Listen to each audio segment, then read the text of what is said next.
Hi, this month we are putting together 2 months actually, May and June, because we'd like you to use both of these months to have a chance to celebrate Article 27, a right to a good standard of living.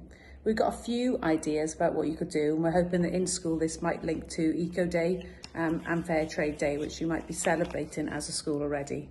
So here's 3 ideas. Number 1 is to think about desert island. If you were going to go and be stranded, imagine you're stranded on a desert island, what items you could choose, 5, 6, 7, would you need in order to survive for a good standard of living? It could be things you might need to build a shelter, it could be things you might need to cook a food. You could do this in pairs, or you could do this in small groups, and you could have a discussion about what that is.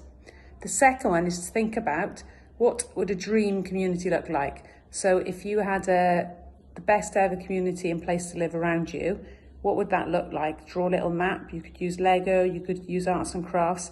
What would it look around you to create the best place for children and people to live?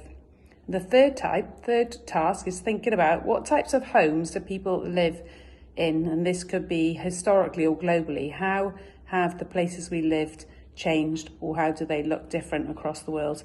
Thinking about how children in the past or across the world are supported to access their right to a good standard of living. Pub luck.